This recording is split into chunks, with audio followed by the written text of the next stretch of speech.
Yeah, you read that right. And before you ask, no, I'm not dead. I'm a clairvoyant of sorts. As cliché as it sounds, I can see the deceased. That's what drew me to this little hole in the wall coffee shop in the first place. Well, that and my dire need for employment. I had just graduated from secondary school, and I was struggling to find my purpose in the world.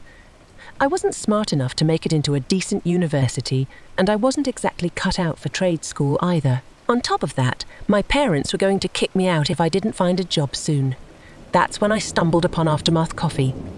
My eyes lit up when they fell on the peeling, yellow "We're hiring" sign. It boasted a ridiculously high starting pay compared to similar jobs in the area. I just knew that it was the job for me. Without hesitation, I yanked the door open and walked in. Should I have put a little bit more thought into it? Probably. Did I care? Not at all. I marched straight up to the counter where a lanky 20-something-year-old man stood. Though his eyes were shrouded by black, greasy bangs, I could see them grow wide as dinner plates as I approached.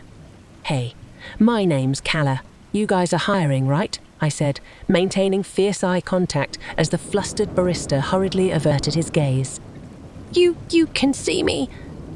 I mentally face-palmed myself.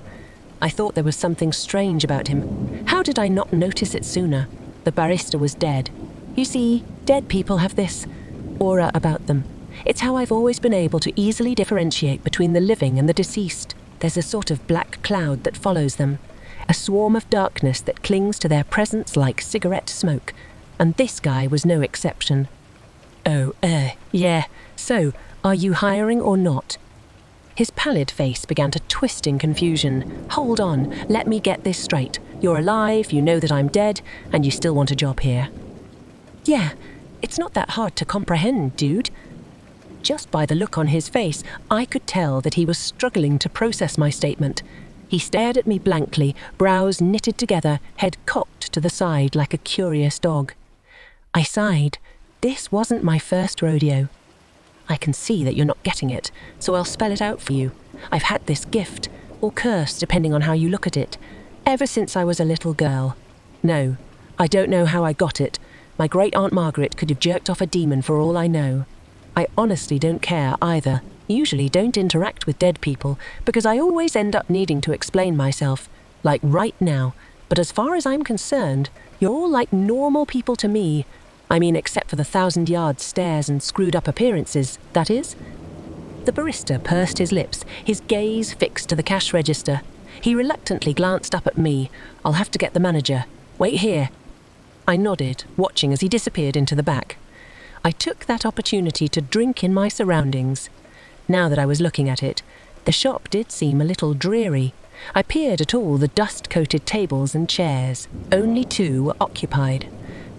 A burly man with a nasty road rash seared into his face sat at the table closest to the door. He wore a tattered leather jacket and jeans. I thought I could still make out bits of pavement caught in his scraggly beard. He stared deeply into his coffee cup. I wondered what he was thinking about. A second man wearing a dark brown fedora had claimed a seat against the wall. A torn yellow newspaper obscured his face from view. I stood on my tiptoes trying to catch a glimpse of him, but his features were fully shielded. I sighed, lowering back to my feet. Footsteps suddenly emerged from behind me, shattering my reverie. I spun around and stifled a gasp. A hulking behemoth of a man stood before me. He must have been at least 7 feet tall, and he was not slim either. Each of his forearms were as big around as my torso. His scruffy brown hair was unkempt, like he'd just rolled out of bed. He was by far the biggest dead man, or man in general, for that matter, that I had ever laid eyes on. The barista stared at the ground as that absolute beast of a human spoke. "You are looking for job, yes?" he bellowed in a heavy Russian accent. I timidly nodded. Yeah," he grinned, showcasing rows of jagged, yellow teeth. "Good, come to office." I diligently obeyed, mirroring his monstrous steps until we found ourselves standing in a cramped, cluttered room. Papers were strewn everywhere, and there was a distinct, putrid stench to it. It was so strong, so all-encompassing, I thought something had died in there. As I would come to find out later, something had. "I am Ivan. Your name?" he asked, shutting the door. Calla." "Nice to meet you," I said, trying to subdue the tremble in my hand as I extended it to him. "Pleasure is mine. Sit," he ordered, ignoring my gesture. "Earth. Rude," I mumbled, pulling out the dingy wooden seat before me. He plopped down behind his desk. The chair groaned under his weight. He leaned forward, that devious smile returning to his lips. "How old you are, girl?" I rolled my eyes. "First off, my name is Calla, not Elle, and I'm 18. Good, good. When you can start." I stared at him blankly for a moment. Don't you want to see my resume first?" I said, beginning to rummage through my purse. "Just let me." He held up a meaty hand. "Not necessary. Job is yours. Answer please, Miss Calla." My eyes lit up. I was expecting the job search to last weeks, possibly even months. Could it really have been that easy? "Great. I can start whenever. I have nothing but time," I said, beaming back at him. "Excellent. First shift start now." He smirked, digging under the desk. He produced a faded green apron and tossed it to me. I gracefully dropped it on the floor. "Really? I didn't mean right that minute. I guess I should be more specific. Stephen will train." "Talk with him," he said, standing to lead me out the door. "Okay, but Stephen will answer question. Glad to have you." He hurriedly ushered me out of the room. I slam. The door rattled in its frame as it closed in my face. That was weird. I timidly returned to the counter where Stephen stood. His striking brown eyes locked with mine and a glimmer of hope flashed across them. "I'm guessing that you got the job." "Yeah, I did. You'll be training me." A smile began to inch across Stephen's face. "Congratulations. Welcome aboard." I won't bore you with the details of the training process. You came here to read about my strangest shift, not my first one. That's a tale for another day. I'd been working at Aftermath for a little over a year when it happened. "The regular, right, Frank?" "Yep. You know me so well, Calla. You remember the biker that I mentioned earlier, right?" "Yeah, that's Frank." "That'll be $7.13. Anything else?" "Yeah," he said, slapping a crumpled 10 onto the counter. "Your soul." He stared at me intensely. I narrowed my eyes on him. "Frank, you tell the same joke every day. It doesn't get any funnier the 500th time you say it," I grumbled, handing him his change. "Come on, Calla. Would it kill you to give me a chuckle every once in a while? Where's your sense of humour? It died when I started working here." "Buzzkill," he muttered as he slunk away. I was putting the finishing touches on Frank's blonde espresso when I felt it. A presence. Something dark, sinister almost. That feeling used to startle me. Not anymore, though. I turned to find a man in a brown fedora with a newspaper tucked under his arm. I stifled a scream. "Remember that other guy I told you about? That's Nona. Short for no name. The problem? I'd never seen him without that newspaper hiding his face. His hat was angled downward so. I still couldn't see his features, but the fact that he was so exposed in that moment, it frightened me. He's coming. My heart thumped furiously against my ribcage. My head began to spin, and I nearly dropped Frank's coffee. I had never heard Nona speak before. It sounded like his meals consisted solely of broken glass and 2 packs of cigarettes for dessert. "What? He's coming. Beware." Nona shuffled away, claiming his normal seat at the back of the shop. I turned to Stephen. His eyes looked like they were about to pop out of his skull. "Have you ever heard him talk?" I whispered, voice trembling. "No, never." Stephen's face drained of colour. He leaned against the counter for support. "What did he mean by that?" I asked, struggling to comprehend Nona's cryptic message. "No clue. I think we need to tell the boss about this." I nodded and Stephen straightened up before trotting to the office. I was left alone to man the register. "Hey, are you done with my order yet?" Frank's gruff voice ripped me from my stupor. "Oh yeah, sorry." I sheepishly handed him the now shaken espresso. He mumbled something about the shop needing a new barista before trundling back to his seat.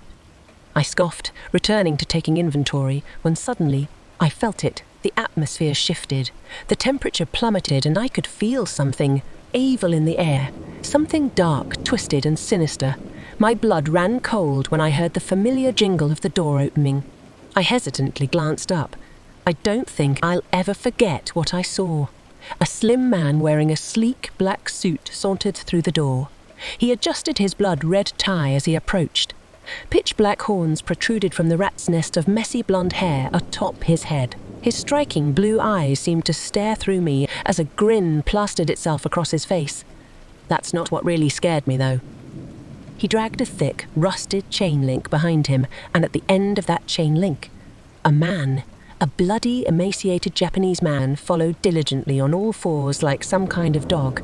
The collar around his neck was so tight that I thought it might snap. A pang of guilt struck my chest like a lightning bolt as he peered up at me. Verrier. Ivan appeared behind me, snarling like a grizzly bear. Stephen took refuge behind him. Long time no see. He was rewarded with a sharp scowl. You were banned. Get out. Verrier's sly grin only grew wider.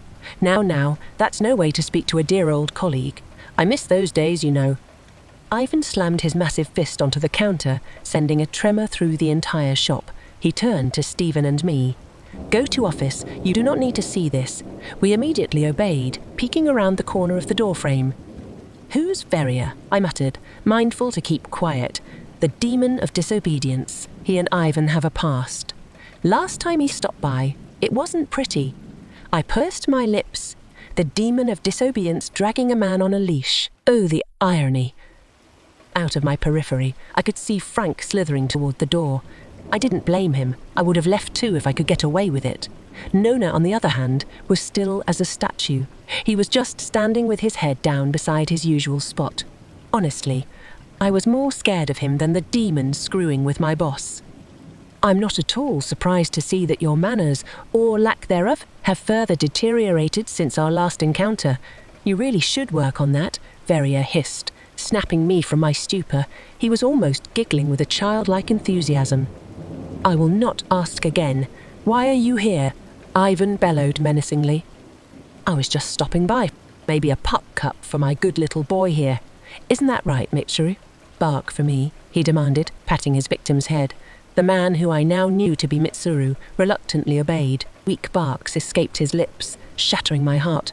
I wished there was some way that I could help him, but I was no match for a demon, and I knew it. Perfect. Mitsuru did as he was told. Verrier reached into his pocket and produced a small chunk of meat. He tossed it to his captive, who caught it in his mouth and began to chew. He winced as he did so. I briefly caught his gaze. His eyes looked so desolate, so broken. They pleaded with me to help, to do something other than cower and watch. I'm ashamed to admit that that's exactly what I did. You have had your fun. Now, go, Ivan boomed.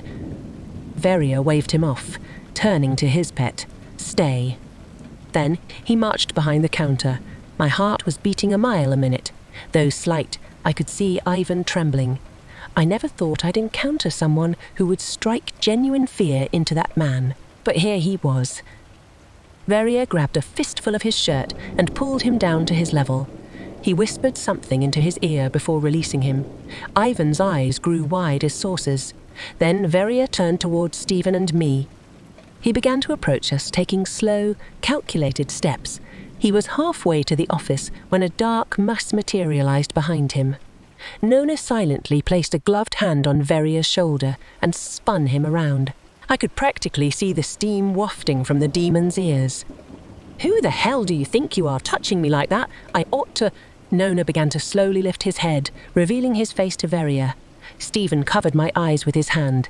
We're not supposed to see this, he murmured. What the hell is that thing? Verrier cried, terror seeping into his words. On second thought, I'm going to leave. Take care, Ivan. I could hear the sound of the chain jangling and heavy footsteps, followed by the door slamming shut. Needless to say, when Stephen removed his hand, Verrier and his companion were gone. Thank you, my friend. For you, free coffee for year. Nona simply flashed him a thumbs up and returned to his seat. I glanced up at Stephen. I was still quivering from the adrenaline rush. What the hell just happened? He sternly locked eyes with me, his visage cold and unwavering. As you've come to find out, there are demons that roam the earth alongside the living and the dead. Nona, well, he's something else. Just pray that you never have to find out what. Okay, after my first post, I know what you're probably doing. I'm sure that some of you have one hand on your hip and the other pointed at your screen, saying something along the lines of, "You have a lot of explaining to do, Missy." Yeah, you bet I do. I'll go ahead and address some of the more pertinent questions, just to get them out of the way. Unfortunately, I don't know what happened to Mitsuru after Veria scurried off. Stephen thinks that he was taken to hell, which would be my guess, but we can't say with 100% certainty that that's the case. I still haven't figured out the connection between Ivan and Veria. Stephen won't tell me, and I'm definitely not asking Ivan about it. I still have absolutely no clue what Nona is. I think that about covers the main issues. What? You're saying that it's still clear as mud? So you're telling me that discovering absolutely zilch since my last post hasn't helped better your understanding of my situation in the slightest? Yeah, I thought so. I guess that means I should start from the top, huh? It was my first day on the job. If you'll recall, Ivan had handed me an apron and put me to work right from the jump. I didn't even have time to text my mom and tell her that I'd been hired. Needless to say, I was a bit flustered. And that's how you work the register. Makes sense? Hello, Earth to Kala? Stephen said, waving a hand in front of my face. Shit, sorry. Zoned out for a sec. Yeah, I think I can handle it. Just as Stephen was preparing to run me through the basics about coffee, a dishevelled woman shuffled through the door. She was wearing a tattered, blood-stained wedding dress, and mascara was running down her cheeks in tiny black rivulets. I nearly screamed. Stephen, I said, failing to subdue the quiver in my voice. Thanks for grabbing my attention. He turned to the woman who was waiting idly at the counter. Welcome to Aftermath. What can I get for you today? I need a venti shaken brown sugar oat, milk espresso with vanilla sweet cream cold foam, and a double pump of caramel, please. Despite the woman's rugged appearance, she exuded an air of confidence. I didn't like it. She was almost abrasive in her mannerisms. Coming right up, you want to punch that into the system? Colour? I sheepishly stared at my feet. Can you do it? I'm not comfortable with the cash register just yet. Yeah, no problem, Stephen grinned, ringing the woman up. That'll be $8.07. She handed him a 10, scowling at me all the while. I didn't know what her problem was, but she was seriously starting to creep me out. Here's your change. We'll have that right out for you. Thank you. And a little piece of advice, if another position opens up, don't hire one of the living. They tend to get in the way. She snickered as she marched to a chair a couple tables down from Frank. Stephen began preparing her order, shrugging her off. Don't worry about her. Some of the dead can be a bit hostile towards you living folks. They're just jealous, that's all. I guess that makes sense, I muttered. Though Stephen's words offered me a small sliver of comfort, I could still feel the woman's icy stare boring into my back. Stephen finished her order, and she shot me one last glare before stomping out of the shop. Rude, I said as the door slammed shut behind her. So I have a couple questions, about dead people, I murmured, timidly locking eyes with Stephen. He pursed his lips as if he'd been expecting me to say that. Shoot. Why do the dead walk the earth? Like, is there no afterlife? I've always kind of wondered that, but I've never built up the courage to ask anyone. Stephen sighed. I began to regret asking. Are you sure you're ready for the answer to that? I nodded. Yeah, I'm sure. So, heaven and hell are real. But this plane of existence is somewhere in the middle. Have you ever heard of purgatory? No. What's that? Stephen sucked in a breath and exhaled slowly. Basically, purgatory is where you go when you've done something bad, but not so bad that it lands you in hell. Pretty much, it's a waiting room until you get called up to paradise. The worse you act in life, the longer your sentence is. The only problem is, no one knows how long theirs will last. Okay, that actually makes a lot of sense. But why are you here? You don't seem like a shitty person. Stephen averted his gaze. A pang of guilt struck my chest like a lightning bolt. His aura seemed to darken after I said that, and it frightened me. I'm not ready to talk about it. Maybe one day I'll tell you, but you don't know me, Colour. I'm not the person that you think I am. A tear began to roll down his cheek, but he quickly swiped it away. Now that we have that out of the way, let's... Stephen was cut off by the sound of the door swinging open. A man wearing a bright orange jumpsuit burst into the shop. He was bald with dried blood, caked over his left ear. The crazed look in his eyes told me everything that I needed to know. Is there any way that I can sit this one out, like in the back? I whispered as the man lurched toward the register. His jerky, uneven steps sent a shiver rippling up my spine. No problem, I'll take this one. I turned toward Ivan's office and began speed walking up to it. My heart thumped against my chest like a jackhammer. I heard what sounded like bare feet scampering across the tile behind me. And then the man appeared directly in front of me, blocking me from reaching my destination. I was panicking. Hi sir, how can I help you? I sounded so weak, so brittle, like I'd crumble to pieces at the slightest touch.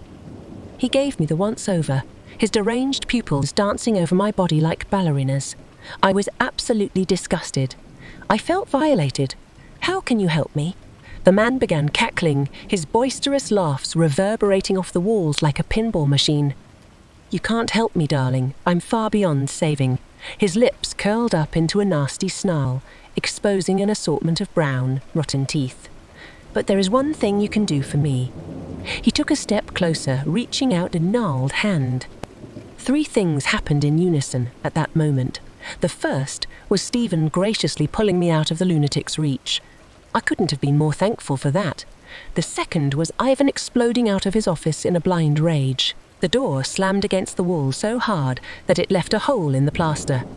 Apparently, he'd heard the whole thing, and he wasn't going to just sit there and listen as that freak did who knows what to me. The third, and the one that still gives me shivers, was Nona standing from his chair. That was my first of many encounters with him. When he's in a particularly bad mood, Nona's presence is downright sinister. He exudes an air of malevolence that I can't even begin to describe. It consumes you straight down to the bone. And right then, I was grateful for it. For a second, we all stood there, paralyzed. Then the man glanced at Nona. His arms were motionless at his sides, and even though I couldn't see behind that brown fedora, I knew he was staring daggers into my would-be assailant. The man began to sweat profusely, some semblance of sanity returning to his manic gaze as he slowly backed away. And then Ivan sprang into action. He caught the man by the scruff of the neck before he had a chance to slink out the door. I could see fire in Ivan's eyes, and it looked like it was taking all his restraint not to crush the asshole's windpipe. All the colour drained from the man's face as Ivan lifted him by the throat with one hand. Touch her, and I send you straight to hell. You would like this.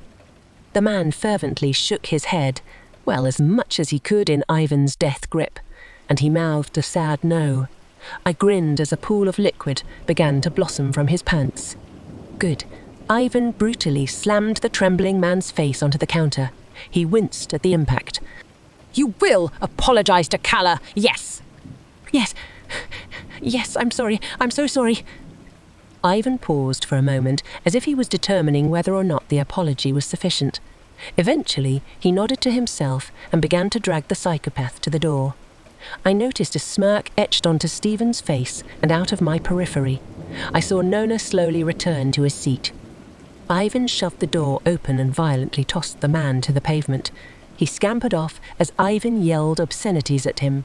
Though I'm sure a lot of you would like to hear the string of curses that flew from his lips, I don't think I can repeat it without getting banned. Yeah, it was that bad. Once he'd purged the rage from his system, Ivan trudged back over to me and Stephen. He anxiously rubbed the back of his neck. Kala, I wish you did not have to see this. If you would like to quit, I will understand. I giggled. The shocked expression on Ivan's face only made me laugh harder. Ivan, it's okay. It's clear that I have plenty of protection in case some creep like that comes in again. I'm going to stay. I think I'm going to like it here. Hey, everyone. It's been a while. Well, not really. Like at all. I needed a good segue. Cut me some slack, will ya? Now where was I?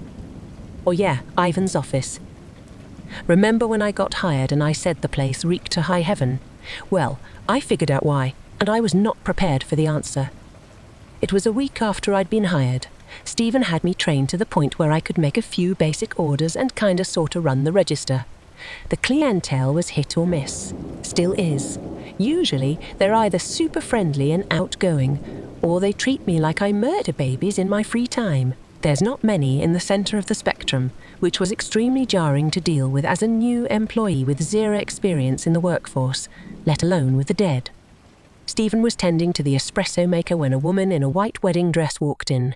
I immediately recognised the black mascara trailing down her cheeks. I rolled my eyes. Remember the lady from my last post? Yeah, turns out that bit, I mean lovely individual, comes in semi-consistently. Great, I'd have to take sauce from Corpse Bride on a regular basis. The woman marched up to the counter with a purpose. Pure disgust swept across her countenance the moment she laid eyes on me. "Hello, ma'am, how can I help you?" I said in the cheeriest tone I could muster. "Kill them with kindness," or something like that, right? "Oh, it's you again. I'm shocked that you've lasted this long. I thought they would have tossed you to the curb by now. Oh well, I suppose I'll allow you to take my order." "What'll it be, ma'am? I'm happy to help."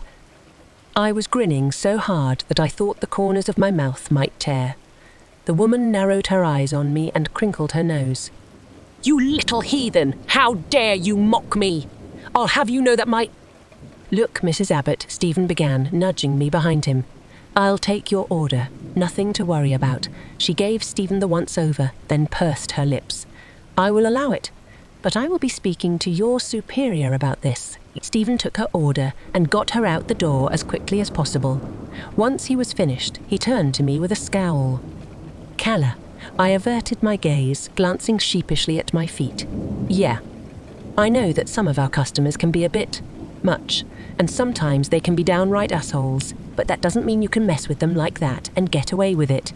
Dealing with Mrs. Abbott is no walk in the park, but trust me, it's better to just get it over with and not let her get to you. You were smiling like the Cheshire Cat back there. I thought your eyes were about to pop out of your head." "I'm sorry, I got a little carried away." "I'd say so, but don't sweat it. You live and you learn." "Not in your case," I giggled, feeling the tension melt like butter. "I guess you're right," Stephen chuckled, a smirk inching across his lips.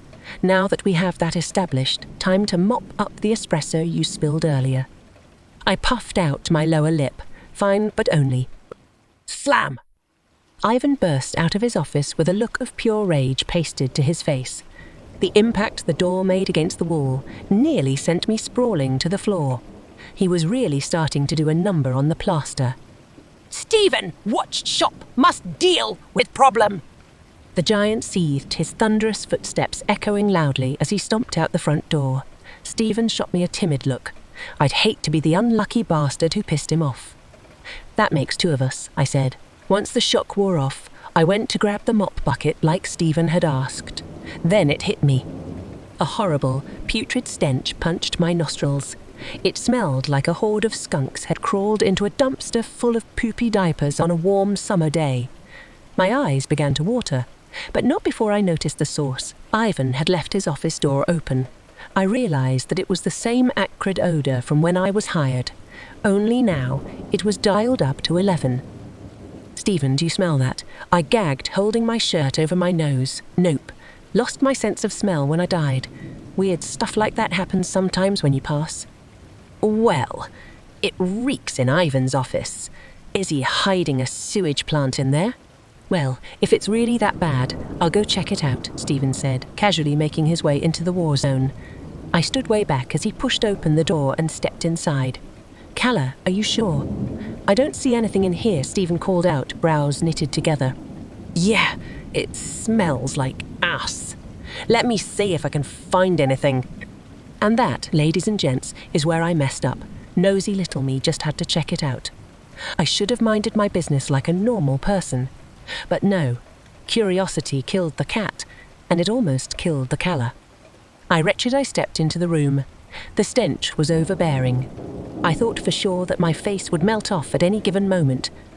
I helped Stephen scan the room, looking under papers, through filing cabinets, inside Ivan's lunchbox. He kinda knew it wouldn't be coming from that last one, but I wanted to know what Ivan eats for lunch. The man brought soup during one of the hottest summers on record. Of course he did. "Maybe it's coming from that," Stephen said, pointing to a tall oak wardrobe at the back of the room. It stuck out like a sore thumb. I think both of us were secretly hoping that whatever it was wouldn't be coming from there. Yes, I think you're onto something. Wanna open it? I said, shooting him a weak smile.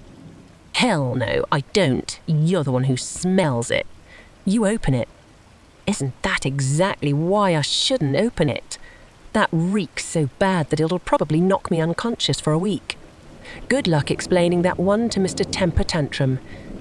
Stephen scoffed and rolled his eyes. Check and mate.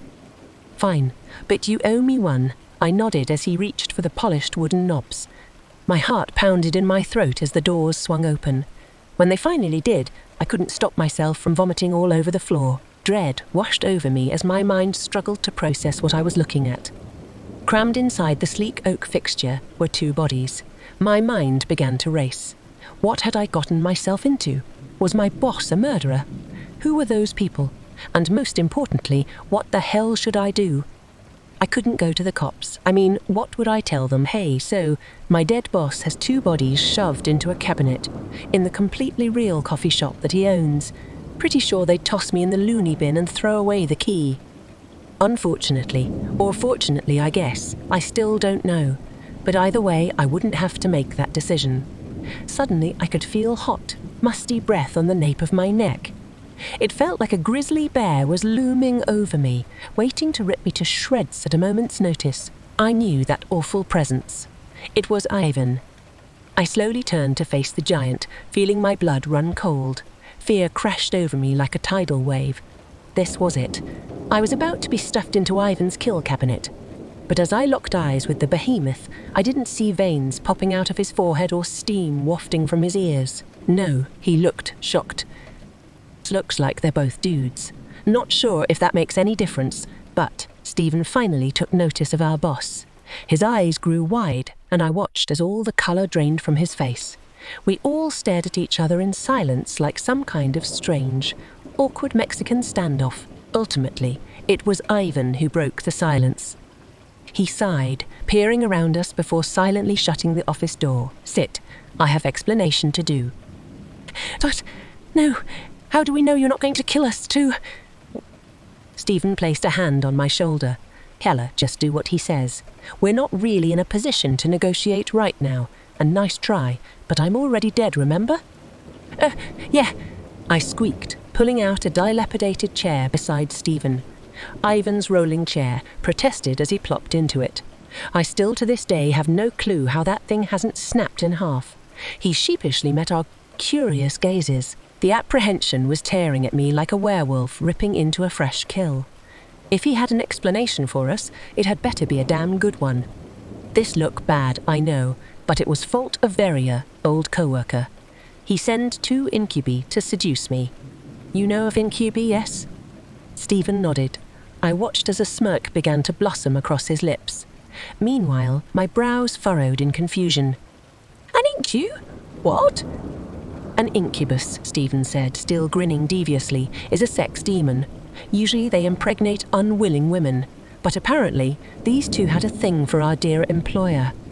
Ivan's cheeks flushed with colour as he averted his gaze. They're evil? I murmured. Yes, very much so. Who knows how much damage they would have done if Ivan hadn't stopped them, Stephen said, nodding sternly at him. Suddenly, Ivan's confidence flooded back. Stephen must have struck a chord in him. Yes, garbage demon trash. They march right into office and try to do bad things. I had to make them pay. Ivan seethed, smashing his fist into his palm. Well, I think you got the job done, but why did you stuff their bodies into a wardrobe? Can't you just throw them into a dumpster or something? No, customers cannot see this. Bad for business. I have paid cleaning service to come later today. Okay, that's another thing I don't understand. I blurted out a bit too aggressively. Stephen scooted his chair away from me slightly. I can't say I blame him. I was flustered again. What the hell do you guys need money for? If you're dead, what do you spend it on? And what's to stop you from robbing a bank or something? You could be in and out at the snap of a finger. Stephen sighed and locked eyes with Ivan before pursing his lips and nodding. I got this one, boss. I knew this would probably come up eventually. You did? I thought I was the first live person you'd spoken with since you bit the dust. That's true. But it's natural to be curious, Stephen said, shooting me a wink. All right, so this is a complicated matter. Basically, the dead have their own little world. We have our own landlords, our own shops with things that only we can see and places that only we can enter. Unless someone like you comes along, that is. Are you following any of this? Yeah. It's just a lot to take in. But still, why don't you just take what you want? A big, toothy grin erupted across Ivan's face. Because we go to hell for this. He's right, Stephen chimed in. If we meddle too much in the affairs of the living, we get sent to hell. That's why money isn't constantly going missing. Speak of money, I will pay extra for this shift. To not talk about. These, Ivan said, pointing to the two festering bodies that were now secreting a putrid amalgamation of fluids all over the ground. About that, I said, gagging at the sight. Can I go home? I have a lot to think about. Yes, take as much time as needed. What about me? I'm like super traumatized, Stephen remarked, earning him a disapproving scowl. No, I cannot afford to lose 2 employees. Darn. It was worth a shot, Stephen shrugged, turning to me. Remember when I said you owe me 1? Well, now you owe me 2. Why? Because I'm leaving early after finding out that my boss is hiding a couple of decomposing corpses in his office. Sorry that I'm not so callous to death. No, that's not it at all. You're going home, so I'm going to have to clean up that, Stephen said, pointing to my drying puke that was still festering on the floor. Oh, yeah, maybe you're right. I'll owe you 2 if I decide not to quit. So, yeah, that was the time that I discovered 2 rotting carcasses in my boss's office a week after starting at my new job. 0 out of 10. Would not recommend. I wish I could say the weirdness maxed out there, but unfortunately, this was only the beginning.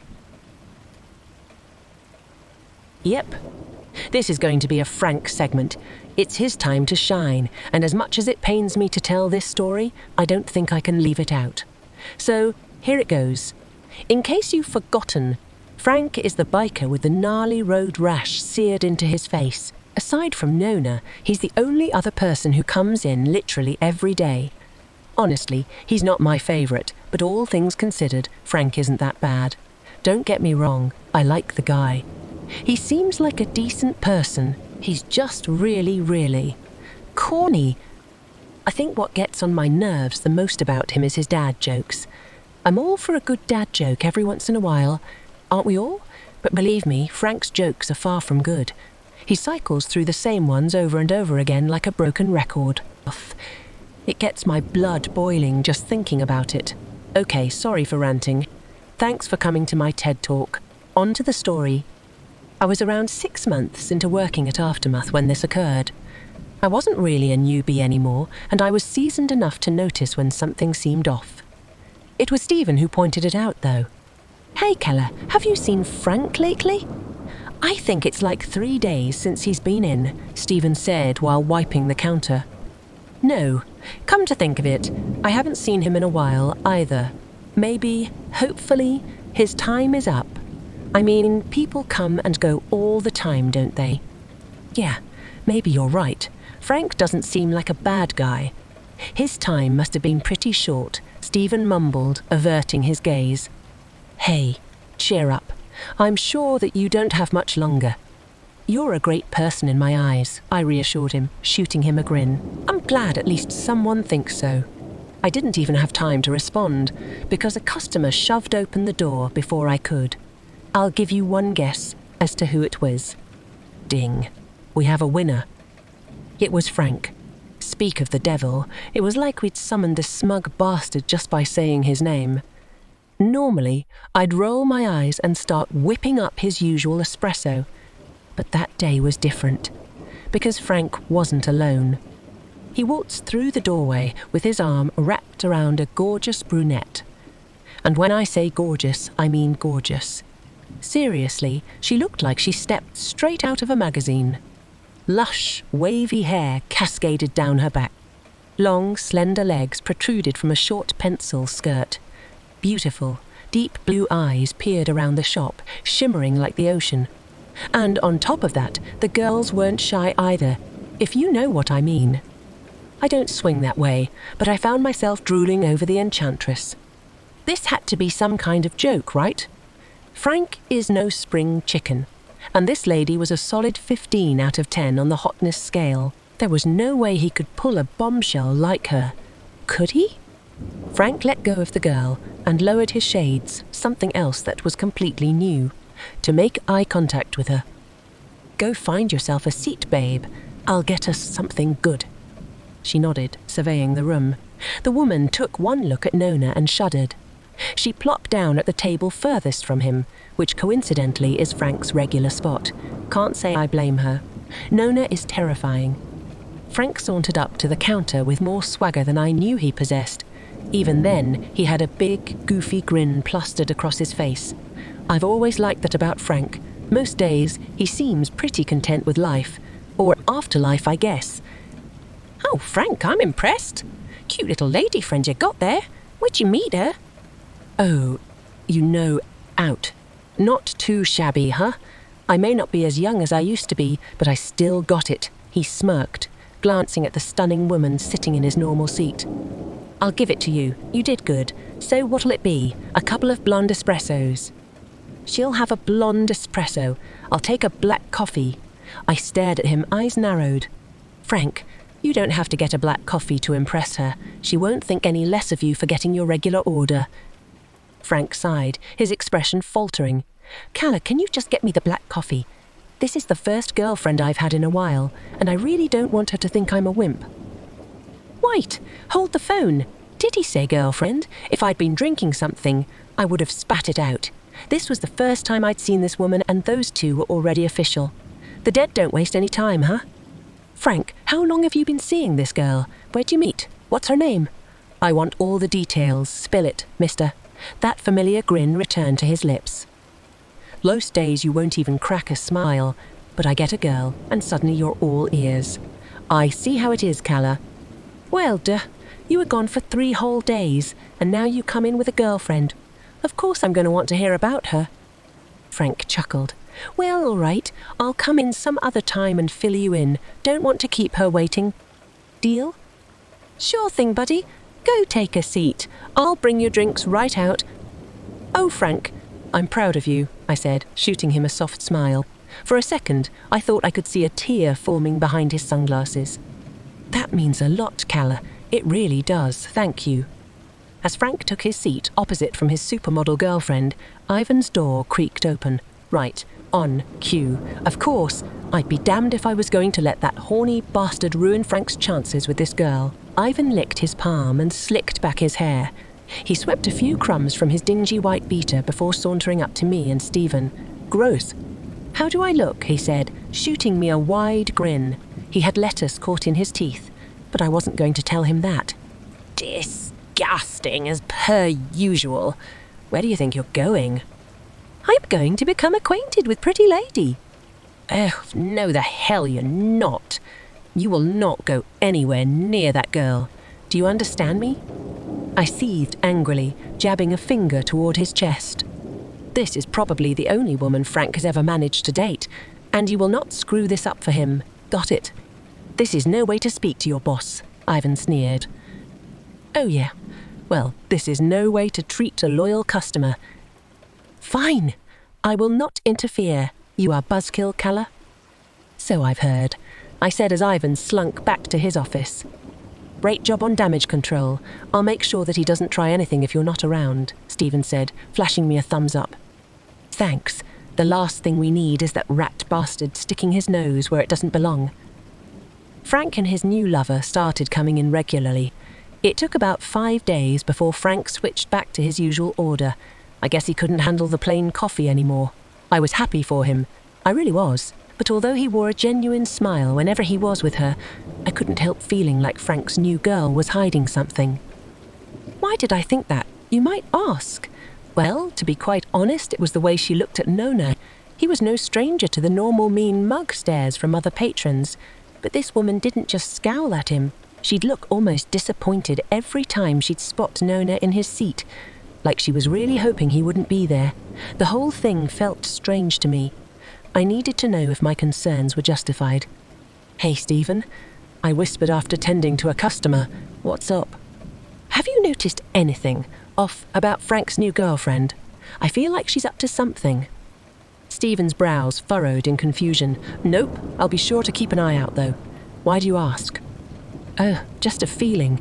It's probably nothing. It is that time of the month for me," I said, pursing my lips. "Oh, hold it right there, cowgirl. TMI.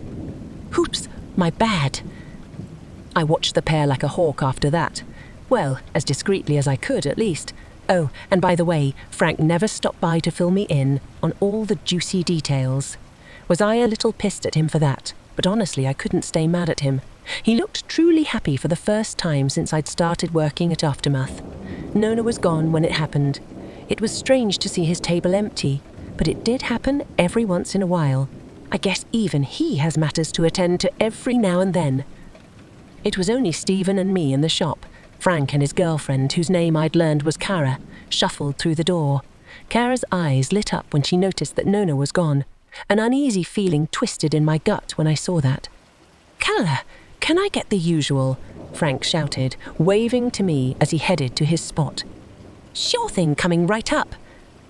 I began preparing Frank's order, but I didn't have a chance to finish it, because a nauseating, sickly sweet aroma began wafting throughout the shop before I could. It wasn't like anything I'd ever smelled before. If I had to put a finger on it, I'd say it was like someone had mixed a high-end perfume with sulfur.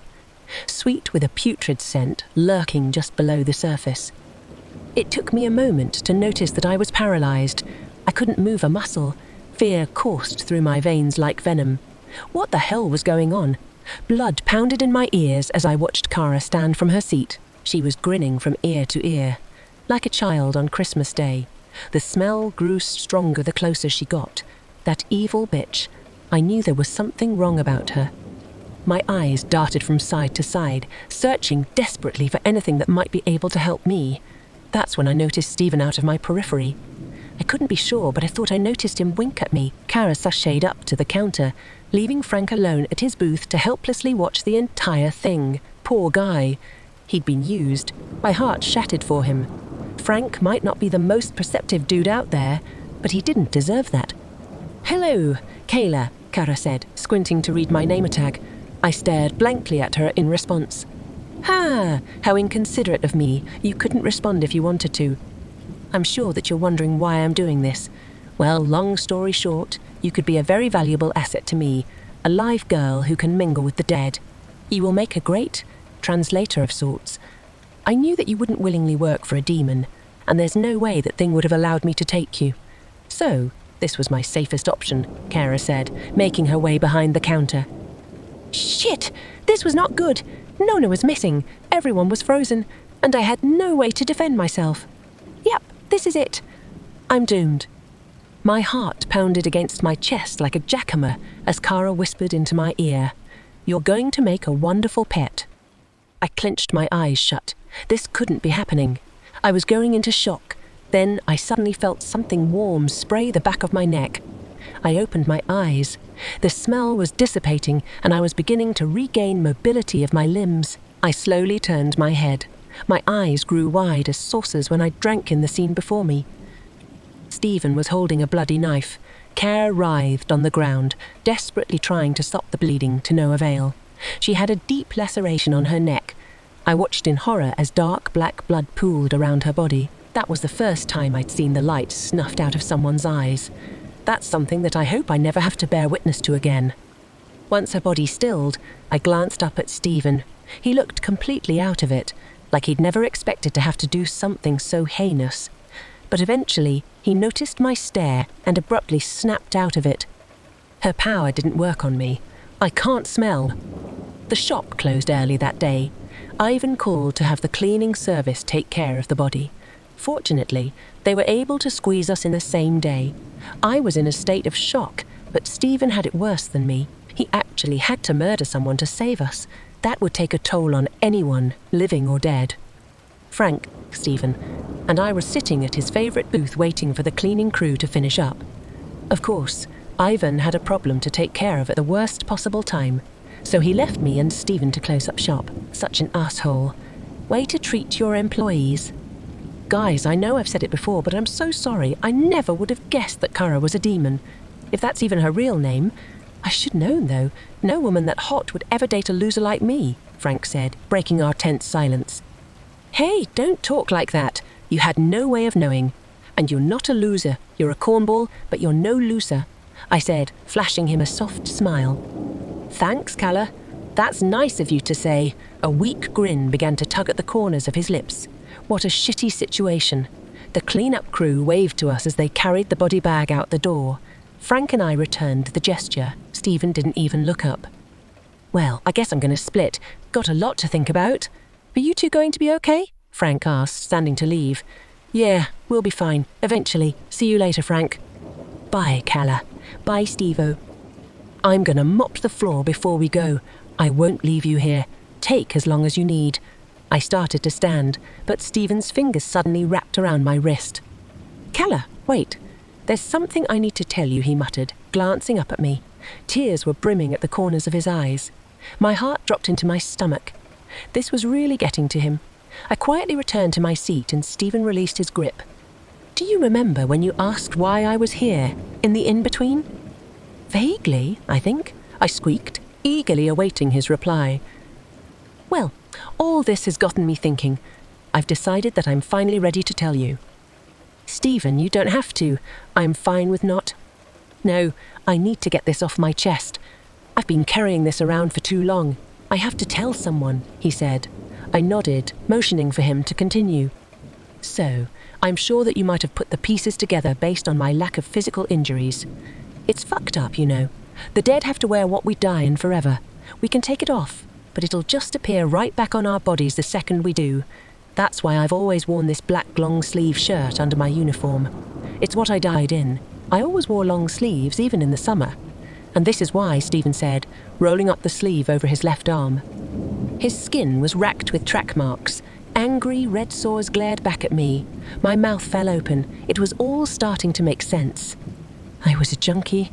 I'd do anything for a fix, and I mean anything.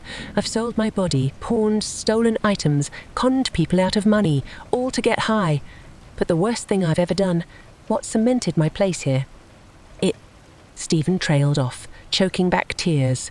I placed a hand on his shoulder. It's okay. You don't need to tell me if you're not comfortable with it. I do.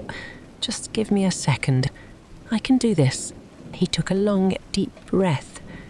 With his nerves in check, he continued. One night, I was high as per usual, but I wanted more. I was already so messed up that I didn't know where I was, but I was fiending. So I found a random house at the end of a cul-de-sac. It seemed familiar, but I didn't pay that any mind. I peered in the window. I could only see a woman sitting in an armchair watching TV, an easy target. So I smashed the window and climbed in. She wasn't scared, though. And that pissed me off. The woman was talking to me and trying to calm me down. But I was so screwed up that I couldn't hear what she was saying. He paused, steadying himself. I could tell that this was taking a toll on him. I felt like I wasn't supposed to hear this, but I couldn't just walk away. I had to listen. I couldn't hear what she was saying. Maybe if I had, I wouldn't be here right now, but I wanted drugs, and this woman had money to buy them. I'll never forget the look on her face when I shot her. Her eyes were so sad, so disappointed, and that's when I recognized her. I betrayed her. How could I do that to her? I couldn't take the guilt, but I could take her money. As she bled out on the floor, I rummaged through her purse and took any cash I could find. Once I sobered up in the morning, the weight of my actions came crashing down on me. It was all too much. So I overdosed. I failed her. I'm a monster. I deserve to be here. I killed my own mother for a fix. He broke down, sobs racking his body. I didn't know what to think. Stephen was such a kind person. How could he do something so disgusting? No, that was in another lifetime. He was a new person now. I wrapped my arms around the trembling boy before me. I held him like that for a long time. I felt like a mother consoling a child. And I had no earthly idea what to say. I just knew that I had to be there for him, no matter what it took. Eventually, Stephen's cries died down. He glanced up at me through teary, empty eyes. I felt so horrible for him. He'd been through so much. You probably think I'm a terrible person now. I don't blame you if you do, Stephen said, pulling away. Hey, I don't think you're a terrible person. In fact, I think you're one of the most genuinely kind, caring people I've ever met. All that was in another life. You've learned from your experiences and used the pain that they caused to better yourself. I think your mom would be proud of the man you've become.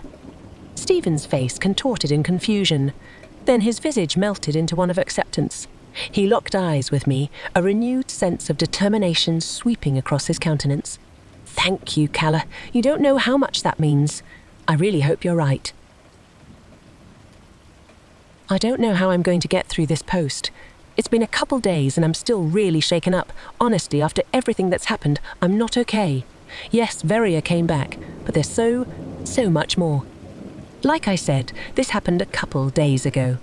Between Stephen's revelation and Verrier's visit, there hadn't really been any major incidents. It was too peaceful, like a storm was brewing. But not any ordinary storm. No, this was a Category 5 hurricane. I think we could all sense that something was off.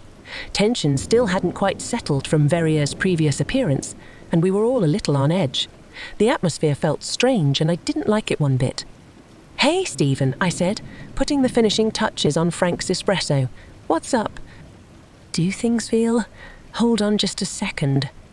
Frank, orders up. Frank reluctantly slithered up to the counter. He pursed his lips as he reached for his drink. You don't have to yell, you know. I'm right there. Everyone in the shop can hear you loud and clear. I know, but a chance to scream at work and not get chewed out. I'll take it. And if by everyone's you mean Nona, I don't think he really gives a damn. Whatever. You have a point, I guess, Frank grumbled, turning to walk back to his seat. You bet I do. Can I get anything else for you? I regretted saying that the moment the words tumbled from my lips. Come on, Calla, you know better. Frank immediately spun around, slapped a hand onto the counter, and animatedly bellowed. Yeah, I'll take your soul. I know you want my soul. At this point, you can have it. You just couldn't resist a chance to be corny, could you? It's just a joke. Jeez. Anyway, I said, turning my attention back to Stephen. As I was saying, does it feel weird in here to you? I dunno, like the vibes are off somehow. I can't really think of a better way to describe it. Yeah, I think you hit the nail on the head. Things have been a bit out of whack ever since Verrier stopped by to pay Ivan a visit. That whole encounter was really weird, right? I don't think I've ever seen Ivan so rattled by anything, have you? Not at all. It was odd for sure, and keep your voice down. We don't need old hothead listening in on our conversation. But I get what you mean. It's in the air, like something bad is coming, Stephen whispered, glancing anxiously at Ivan's office. Right. Sorry, I should be more careful. I'd barely finished my sentence when Ivan's door burst open. Damn it, the dude is like Bloody Mary sometimes. Say his name 3 times, spin in a circle, and there he is, whether you want him to be or not. Someone has called my name, yes? Ivan said, grinning from ear to ear. Nope, you must be hearing things, I retorted, returning an awkward smile. This is strange. I could have sworn I heard correctly. No, not at all, I said, diving. Yeah, that's it. I've been practicing my swan dives lately, right, Stephen? He didn't respond. I switched my gaze to my boss. He was standing rigid as a board, staring at something behind me. A sense of nauseating dread suddenly washed over me. Every hair on my neck stood on end. I slowly turned toward the counter, my heart thumping furiously against my ribcage. Once I realized what, or who, they were staring at, my face went pale. Nona was standing at the counter. His ragged newspaper was tucked neatly under his arm, and that signature brown fedora shielded his face from view. Before I knew what was happening, his rough, gravelly voice assaulted my eardrums. He only uttered 2 words. Hide, now. My jaw fell open. That couldn't be good. I pointed a shaky finger at myself. Me? Nona nodded. Why, what's coming? I asked, my voice quivering. Nona didn't respond. He just ominously floated back to his seat and returned to gazing at that tattered yellow newspaper. What the hell? I muttered, eyes glued to the mysterious entity. Calla, into office. Ivan ordered, a slight tremble in his voice. Stephen looked at the giant and nodded. He's right, Keller. I don't know what Nona saw, but his words shouldn't be taken lightly. Whatever's about to happen will protect you. I pursed my lips. Right, thank you, Stephen. I know I'm in good hands, I said, reluctantly trotting into Ivan's office. Keller, do not open door until it's safe, okay? I will give protection, Ivan commanded sternly. Fiery determination was scrawled across his grave countenance. Okay, got it. At that moment, I couldn't have been more grateful. Don't get me wrong, I was terrified as all get out, but to know that I had such an amazing team in my corner was an incredible feeling. I mean, even Frank looked like he was ready to put up a fight. Yeah, they could be assholes, and they weren't always the easiest to deal with, but my people at Aftermath had become like a sort of twisted little family to me. I was yanked back to reality by a tiny ding. The front door. Ivan told me not to come out until it was safe, but I needed to know what was going on, and he never said that I couldn't peek. I cracked open the door and peered into the coffee shop. My heart plummeted to my toes when I soaked in the scene before me. Ferrier was standing in front of the counter. He had a smug grin plastered across his face that sent a chill rippling down my spine. Those jet black horns shimmered atop his head, and his aura was downright sinister. I watched in horror as he turned to Nona. Nona stood from his seat. His essence radiated pure, unabated rage. I was terrified. For Verrier, it was like witnessing a full-speed car crash. I wanted to look away, but my morbid curiosity had to know what Nona would do. He took one step forward before Verrier held up a hand, motioning for him to stop. He began reciting some kind of demonic incantation, and Nona froze mid-stride. He couldn't move a muscle. Suddenly, I feared for my life. Verrier had found a way to stop the most powerful entity I had ever encountered with one sentence. Things were starting to look bleak. "Release him!" Ivan shouted. I could tell that he was trying to stay strong and conceal the fear in his tone, but it seeped through nonetheless, and Verrier was reveling in it. "What's wrong, Ivan? Need your little bodyguard to protect you?" "You bastard! I will rip you limb from limb!"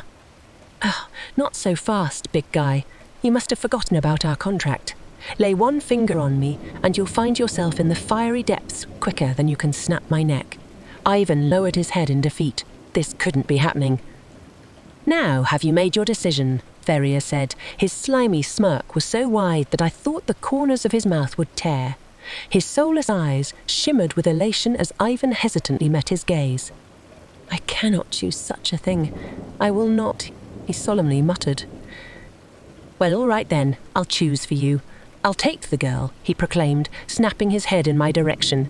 My blood turned to ice as his pupils danced over my petrified face.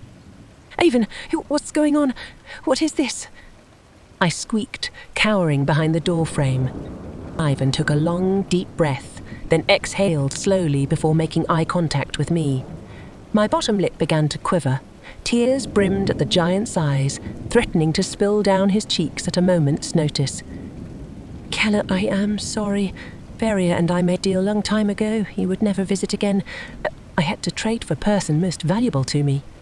This was decades ago. I did not have anyone of value to me for years, until I met you and Stephen. The pieces were starting to click into place. Verrier was harassing Ivan because they had a deal. Ivan thought that Nona would ward the demon off indefinitely, but his plan had failed. I didn't know how to feel. Shock, betrayal, hopelessness. All these strange and unfamiliar emotions twisted and turned within me. What could I do? There had to be some way out of this. "All right, girl, chop, chop. Let's get a move on," Verrier sang, beckoning me to join him. I bowed my head. This was the end. No, take me." Stephen stepped forward. He wore a grave expression on his face. I couldn't just stand by and watch him do that. I threw open the office door and faced the stoic group. "Yes, no, I won't let you. Keller, don't. You've done nothing wrong. I deserve to be in hell. You of all people should know." "I'm ready," he said, turning to Verrier. That sly smile had never left his lips. The demon snapped his fingers. "As you wish." Before I could react, a hole erupted in the ground. It swallowed a table and a couple chairs before it stopped expanding. Ivan instinctively leapt back. Stephen didn't.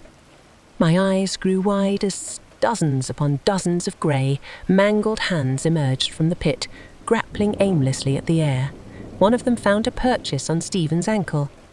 It brutally dragged him to the floor with a loud thump. Stephen grimaced as the hands clawed relentlessly at his exposed skin, but he fought to hide it. "No, I won't let them take you," I wailed, sprinting over to Stephen and grabbing his hand. I pulled with every ounce of strength I had, to little avail. With tears in my eyes, I turned back to Ivan. "Why are you just standing there?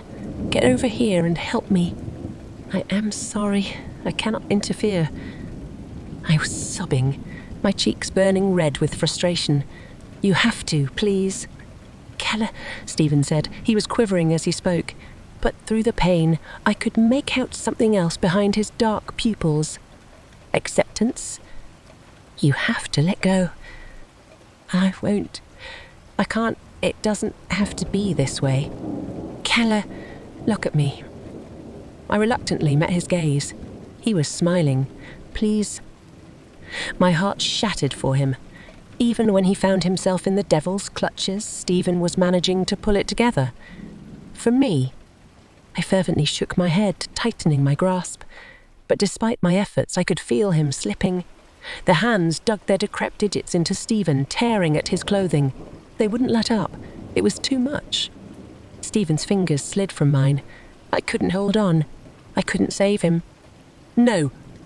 I shrieked, a heavy, guttural scream escaping from my body. I buried my face in my hands. I couldn't stand to watch. This couldn't be real. Stephen wasn't just a co-worker. He was my best friend. I couldn't lose him, not like that. "Well, I guess we're square now, Ivan, old pal. Nice doing business with—" "Hey, what the—" I looked up. A blinding light suddenly filled the room. I shielded my eyes as warm, golden rays flooded the coffee shop. I squinted, struggling to see, and I thought I could make out the vague outline of a humanoid figure. I turned to Stephen. The hands that had taken hold of him were sizzling and withering away in the presence of those heavenly beams of light. They reluctantly slipped back into the safety of the pit, which was slowly closing. Stephen lay on the edge, out of harm's way. He stared, awe-struck at the majestic being before us. A child. It spoke, a soothing yet firm tone drifting to our ears. I could tell that it was a woman. "Your time has come." I watched as recognition swept across Stephen's countenance. "Ma'am?" "Yes. Take my hand. It is time to come home." Stephen stood, tears streaming down his cheeks. He began to make his way toward the intense light. He paused when he reached me. "Keller, thank you for everything. You will always hold a special place in my heart." "No, thank you," I said, voice cracking. "I'm going to meet you up there eventually. Save a spot for me, okay?" He chuckled and flashed me a warm smile. "I will. You have my word." I held my hand over my eyes, grinning as a steady stream of tears flowed down my cheeks. This is what I wanted for him the whole time. Stephen took the woman's hand in his, and they walked off, the light growing fainter as they did. The glow grew dimmer and dimmer, until eventually it was gone entirely. We all stood in silent reverie, the 5 of us, until someone ruined it. "Well, that was sweet and all, but if he's gone, that means you're coming with me." Ferrier snarled, his eyes lighting up. "Yep, it's going to be years upon years of torment for you. You're not even going to—" He never got to finish his self-absorbed rant. A dark mass materialized directly behind him. Nona had been set free. I turned away. I knew that I wasn't supposed to watch what came next. I didn't hear him scream. Just wet, gurgling sounds mingled with what I can only assume was the snapping of bones. I squeezed my eyes shut. Whatever was happening was nauseating. It didn't take long for the sounds to stop. Maybe 30 seconds max. Still, I wasn't taking any chances. I gave it a little bit longer, just to be safe. "Keller, you can open eyes. Is okay." Ivan's solemn tone filled my ears, snapping me from my stupor. I did so, surveying the scene before me. A few chairs were knocked over, but nothing too crazy. Veria was gone without a trace, and Nona looked like he was, licking his fingers. I guess that's what he was doing. Ivan was standing there shamefully, head hung low. His face was red, and I could tell that he'd been crying. Ultimately, though, my gaze landed on Frank. I'd forgotten he was still there. His back was pressed up against the window, and he was pale as a ghost. Fitting, right? His eyes looked like they were about to pop out of his skull. I'm gonna go. He fast walked to the exit. He took off into a full sprint down the sidewalk the second he was out the door. Typical Frank. I turned to Ivan. Kalia, I am sorry. It was so long ago. I did not think Veria would find a way to get you. Ivan, it's okay. You don't have to apologize. I know you didn't mean for any of this to happen. You probably hadn't genuinely cared for anyone in centuries. I'm glad that you care about me, though, I said, throwing my hands around his tree trunk of a waist. He hesitantly reciprocated, placing a meaty hand on my back. Pet Stephen, I muttered, pulling away. I'm so happy for him. I really am, but I need some time to grieve. I understand, Keller. Take as much time as you need. Stephen was like son to me. Shop will close temporarily, in remembrance of him. So that's it. That's why I'm so screwed up. The coffee shop will open back up in a few days, but for now, I'm taking my time to process things. I don't know how I'm going to function without Stephen there. It's hard to imagine working at Aftermath without him by my side. This will probably be my last post for a while. I'm going to have a lot on my plate. I'm still mourning, and after all, when the shop does open back up, I'm going to have some pretty big shoes to fill.